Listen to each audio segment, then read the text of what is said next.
Friends, स्वागत है आपका पार्ट 4 में। स्टार्ट करते हैं पार्ट 4। इससे पहले पार्ट के अंदर जो पार्ट 3 था उसमें मैंने कूलाम की डेफिनेशन आपको समझा दी थी।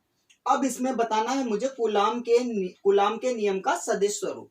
जैसा कि मैंने पिछले वीडियो के लास्ट में बताया था आपको कि कूलाम का अदिश स्वरूप जो है वो इतना इंपॉर्टेंट नहीं है जितना कि सदिश स्वरूप इंपॉर्टेंट है।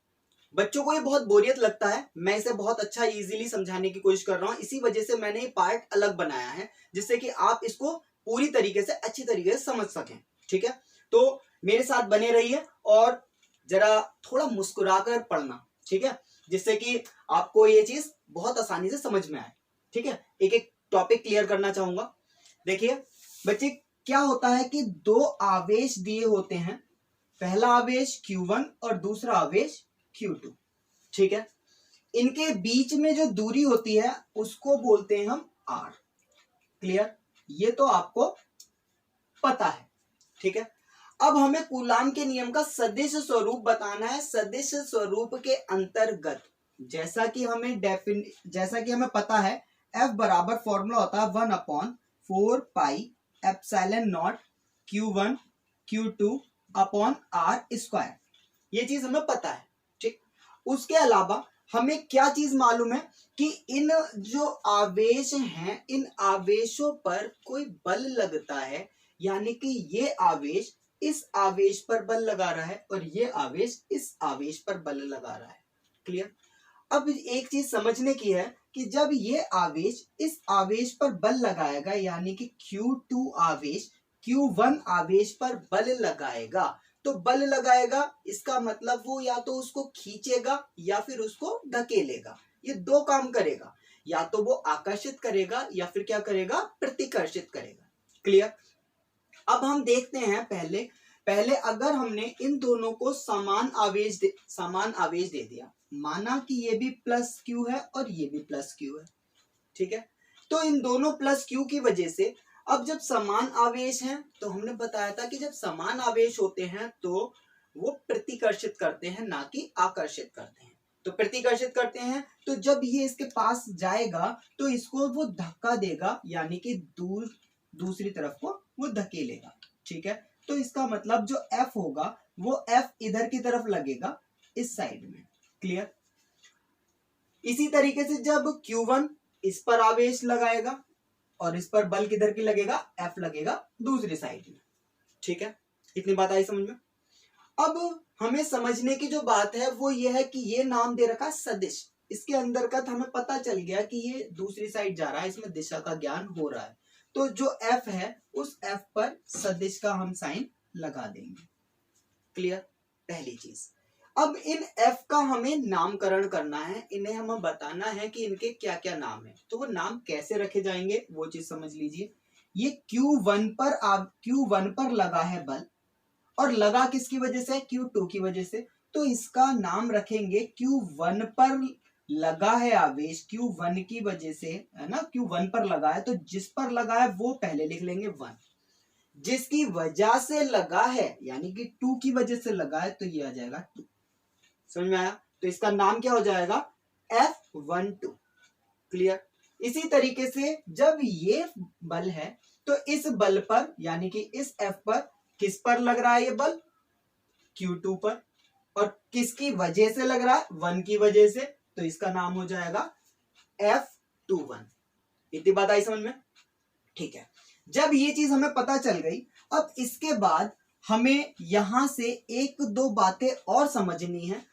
जो R है, R हमें दे रखा है R, ठीक, लेकिन इस R के लिए हमें एक दिशा, जैसे कि हम एक पहले छोटा सा टॉपिक क्लियर कर देते हैं कि जो सदिश होता है, सदिश के अंदर दो चीजों का ध्यान रखना होता है। एक होता है परिमाण और दूसरा होता है दिशा।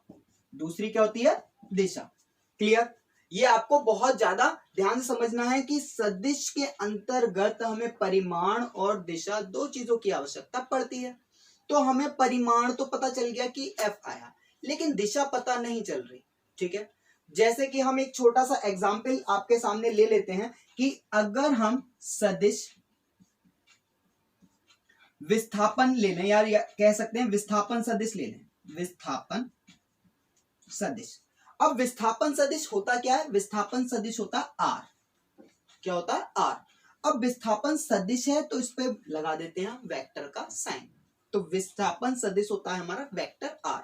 ठीक है, इसमें हम अगर इसे देखेंगे तो इसे क्या करते हैं कि परिमाण होगा इसका आर वेक्टर, और उस पर है ना ये मोड लगा देते हैं।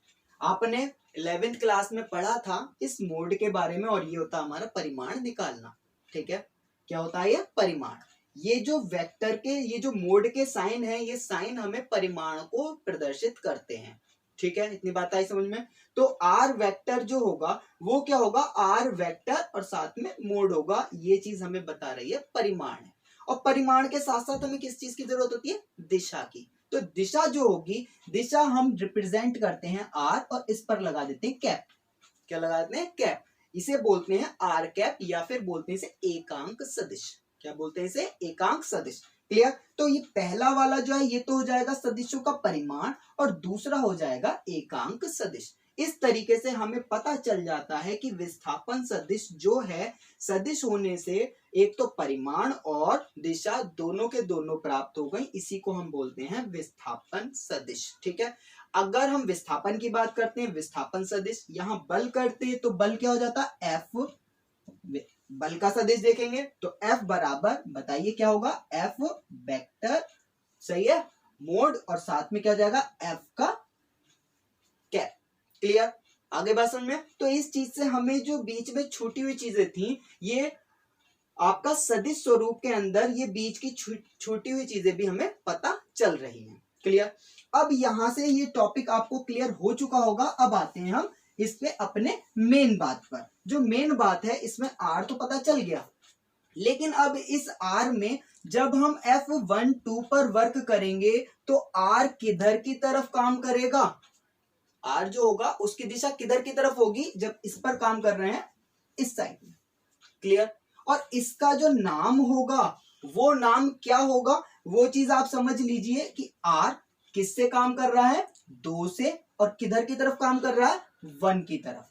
किधर की तरफ काम कर रहा है? 1 की तरफ। तो इसका जो नाम हो जाएगा वो हो जाएगा R21। R21, और इस पर लगा देंगे कैप। क्लियर? अब जब इस पर काम करेंगे दूसरे वाले F पर, तो बताइए बल की दिशा किधर की तरफ होगी? इधर की तरफ। सही है, जब इधर की तरफ दिशा होगी तो इधर की तरफ दिशा है। अब इसका नाम क्या हो जाएगा? आर। अब किसकी वजह से लग रहा है? 1 की वजह से। और किस पर लग रहा है? 2 पर। तो ये हो जाएगा R12 कैप। क्लियर? अब ये चीज हमें पूरी की पूरी पता चल गई है। जिसने ये चित्र सही से समझ लिया, अब आगे इसके कॉन्सेप्ट पे चलते हैं। देख लीजिए क्या होता है इसके आगे। हमें पता होता है कि जो इसका परिमाण है, परिणामी बल क्या हो जाएगा? पहला बल कितना है? F12 बराबर होगा परिणामी बल F21 और वेक्टर के साथ। ये चीज तो हमें पता होती है कि ये जब हमें दोनों के दोनों आवेश समान हैं तो इनके बल जो होंगे, इनके परिणामी बल जो होंगे, वो भी आपस में क्या होंगे? बराबर होंगे। ये चीज हमें ज्ञात होती है। ये चीज हमें पता है कि जो पहले पे बल लग रहा है वही दूसरे पर बल लगेगा। ठीक है, इतनी बात आई समझ में? जब ये चीज पता है, और ये जो बल होता है वो होता क्या है?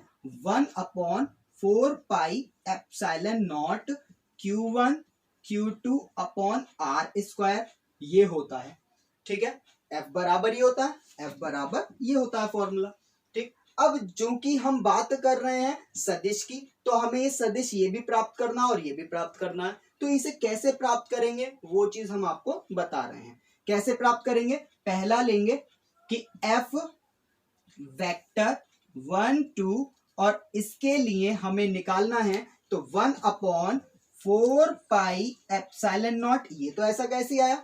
ठीक है, उसके बाद Q1 Q2 upon R। R ये है, तो यहां जो R यूज होगा वो R तो यही वाला यूज होगा, R²। क्लियर? जो कि हमारे बीच की दूरी R है। ठीक है, लेकिन इसके साथ साथ चूंकि हमें बताना है जैसा अभी हमने बताया था कि r वेक्टर बराबर r का परिमाण और इनटू r ये, ठीक है। इसी तरीके से हमें f वेक्टर जब निकालना है तो f का परिमाण तो आ गया इतना, अब इसके साथ हमें रखना क्या है, इसकी दिशा। अब दिशा को कौन डिनोट कर रहा था, ये वाला r, तो हमें ये r भी यहां पर इंक्लूड करना होगा। r और किसका यूज होगा, 2 1 और ये आ जाएगा कैप, ये आ जाएगा हमारा F12। क्लियर, ये आई बात समझ में, F12 इतना हमें पता चल गया। इसके बाद हम अगर F12 के बाद दूसरा निकालना चाहेंगे, जैसा कि आप समझ पा रहे हैं, अगर समझ चुके हैं तो आप खुद बता सकते हैं F21 बराबर कितना हो जाएगा, 1/4 पाई एप्सिलॉन नॉट, ये ऐसे रहा।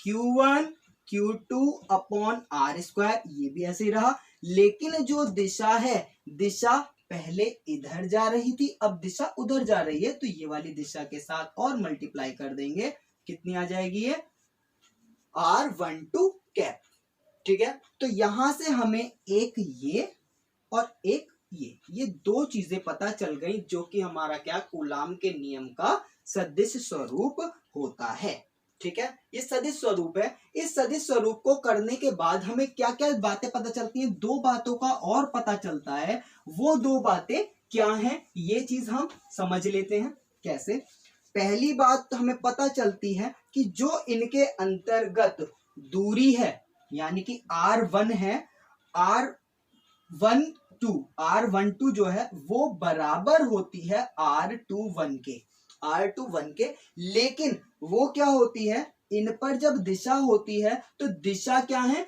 विपरीत है, इनकी दिशा विपरीत है। तो विपरीत दिशा होने से हम माइनस का साइन यूज कर लेते हैं। तो हमें पता चलता है कि R12 बराबर है R21 के, परंतु ये क्या है, विपरीत है। क्लियर, पहली चीज ये पता चलती है। दूसरी चीज, इसी के साथ साथ हम ये भी बता सकते हैं कि F12 जो होगा वो F21 के बराबर होगा, परंतु विपरीत होगा, जो कि न्यूटन के तृतीय समीकरण जो है, तृतीय नियम है, उसका भी पालन करता है। क्या होता है न्यूटन का तृतीय नियम, कि जब भी किसी वस्तु पर कोई बल लगाया जाता है तो उसका प्रतिक्रिया बल उसी के बराबर परंतु विपरीत दिशा में काम करता है। तो दोनों बल बराबर हैं परंतु विपरीत दिशा में काम कर रहे हैं, यहाँ पर उसका भी सत्यापन हो जाता है। क्लियर, ये चीज समझ में आया। उसके बाद हमें एक बात और पता चलती है,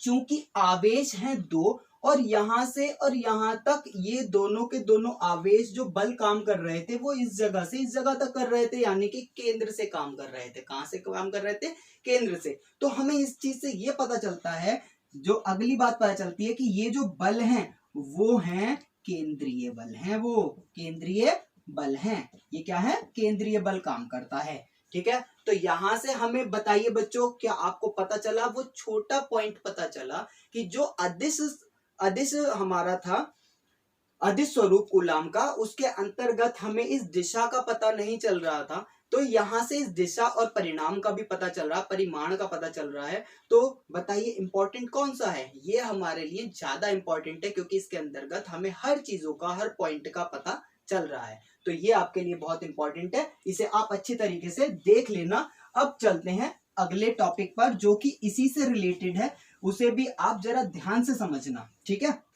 कुछ समझ में ना आया हो तो आप उसको दोबारा से देख सकते हैं, और साथ में क्या कर सकते हैं, अगर नहीं आ रहा समझ में तो मुझे कमेंट करके पूछ सकते हैं। अगला टॉपिक है अध्यारोपण का सिद्धांत।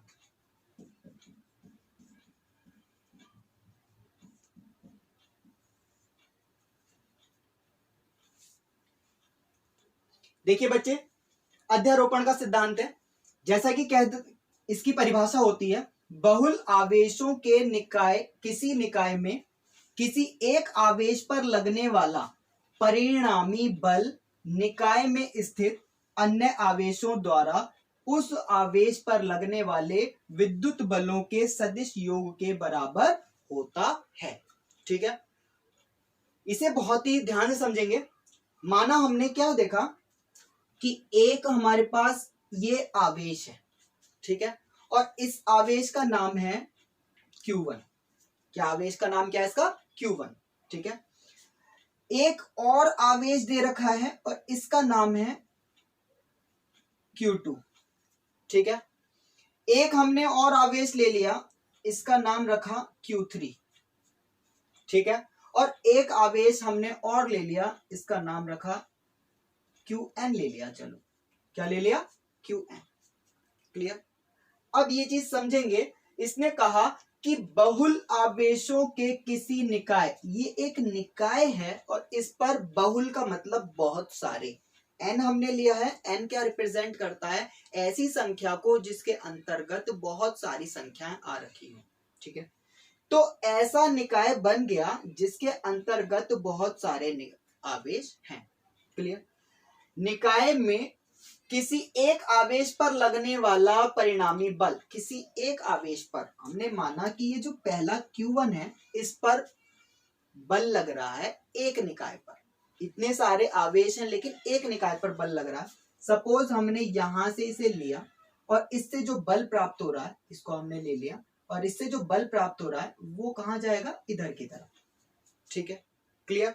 जब इधर की तरफ बल जाएगा तो इस बल का नाम क्या होगा? F। नाम अभी हमने पिछले आर्टिकल के अंदर समझाया था आपको नाम रखना, तो क्या नाम होगा? 1 की वजह से हुआ, और 1 पर लगा, और किसकी वजह से हुआ? 2 की वजह से, तो इसका नाम क्या हो गया? F12, ठीक, F12, और यहां पर आ जाएगा वेक्टर। क्लियर? इसी तरीके से अगर हम Q की तरफ से आवेश लेंगे और वो चला जाएगा, इसका नाम हो जाएगा F1, और क्या हो जाएगा? 3, F13, ठीक है। अब इसी तरीके से अगर हम इस N की वजह से आवेश लेते हैं और वो चला जाएगा, इसका नाम क्या हो जाएगा? F, बताएं क्या नाम होगा इसका? F1N, F1N हो जाएगा। क्लियर? इतनी बात आपको समझ में आ चुकी है। अब उसने कहा है कि अन्य आवेशों द्वारा उस आवेश पर लगने वाले वैद्युत बलों के सदिश योग के बराबर होता है, यानी कि इन सब बलों का जो योग होगा उस योग के बराबर होना चाहिए। यानी कि इस डेफिनेशन से हमें पता चलता है कि Q1 पर जो परिणामी बल कौन सा होगा? F। जो प्राप्त होगा वो किसकी वजह से प्राप्त होगा? F12, इसकी वजह से, plus F13 plus dash dash dash, जो भी होगा हमारा F1N, यहां तक इन सब के जोड़ के बराबर हमें प्राप्त होगा। क्लियर? ये चीज हमें डेफिनेशन से पता चल रही है, ठीक। अब इसके बाद हमें प्राप्त करना है F12, F13 और F1N। कैसे देखेंगे? देख लेते हैं किस तरीके से निकालेंगे। जैसा कि हम अभी आपको पिछले आर्टिकल में समझा चुके हैं, जिसने अगर वो आर्टिकल सही से समझा है तो वो निकाल सकता है अपने आप। देखिए बच्चे, क्या हो जाएगा? F1, F12, F बराबर फॉर्म होता है 1/4 pi epsilon not Q1 Q2 upon R square, ठीक है। अब जब R स्क्वायर है तो हमारे जो इनके बीच में R है वो क्या होगा? वो चीज हम देख लेते हैं कि पहला यहां से यहां तक जो R आया 1 के लिए R जो आया उसका नाम क्या हो जाएगा? उसका नाम हो जाएगा R12, ठीक है। और इसका क्या करेंगे? स्क्वायर, R12 का स्क्वायर, और साथ में इनका परिणामी जो सदिश दिखाएंगे तो हो गया परिमाण। अब इसके साथ जो सदिश होगा, सदिश क्या हो जाएगा? R12 का कैप, यही तो हो जाएगा, ठीक है। R12 का कैप, सॉरी एक चीज गलत हो गई हमसे कि ये R जो है R में थोड़ा सा 2-1 होगा और 2-1 होगा। क्यों? क्योंकि यहाँ पर R जो होगी यहाँ पर इस 2 की वजह से इस पर आ रही है, ठीक है, ये चीज हो जाएगी। और इसके बाद F दूसरा निकालेंगे F13, तो F13 कितना हो जाएगा? 1/4 pi epsilon not Q1 Q2 upon R31 square, और साथ में R31 कैप। क्लियर? जब इस तरीके से हम आगे बढ़ेंगे तो आगे बढ़ने पर हमें एन भी प्राप्त करना है, तो F dash dash dash dash dash यानी कि 1 2 3 4 5 6 7 8 कितना भी कर सकते हैं। उसके बाद अगर हम देखेंगे एफ 1 एन फाइंड करेंगे तो क्या हो जाएगा 1/4 pi epsilon not Q1 Q, यहां बच्चे Q3 होगा क्योंकि 3 की वजह से और यहां पर n की वजह से n हो जाएगा, अपॉन कितना हो जाएगा यहां पर RN1 स्क्वायर और साथ में हो जाएगा RN1 का कैप। ये चीज हमें पता चल गई एफ सारे, ठीक है। F1 2 3 सब पता चल गए। अब हमें क्या करना था, परिणामी जो निकालना है F वो कितना था F12 plus F13 plus dash dash dash F1n, ये तो निकालना था। जब ये निकालना है ये सारी की सारी वैल्यू यहां पर हम पुट कर देंगे। F बराबर इसका मान क्या है 1/4 pi epsilon not Q1 Q2 upon R21 square और R21 cap plus 1/4 pi epsilon not Q1 Q3 upon R31 square और R31 कैप, सही है। और साथ में क्या हो जाएगा प्लस डैश डैश डैश, आगे देखेंगे n तक जा रहे हैं तो plus 1/4 pi epsilon not Q1 QN upon RN1 square और RN1 कैप। ये जो हमें प्राप्त हुआ ये हो जाएगा हमारा अध्यारोपण का सिद्धांत। ये क्या हो जाएगा हमारा अध्यारोपण का सिद्धांत। तो उम्मीद करता हूं आपको समझ में आया होगा और अच्छी तरीके से आपने इसको एंजॉय भी किया होगा। अपने सभी दोस्तों को, अपने सभी मित्रों को इसके बारे में बताइए, कैसा पढ़ाता हूं कैसा नहीं पढ़ाता हूं कमेंट में जरूर बताइए। अगर आपको अच्छा लगता है और इस पर लाइक्स वगैरह अच्छे आते हैं तो मैं आगे और मन से आपको और अच्छी तरीके से पढ़ाता रहूंगा। आप इसका कमेंट्स में मुझे जरूर बताइए कि क्या समझ में आया क्या समझ में नहीं आया। Thank you, good luck.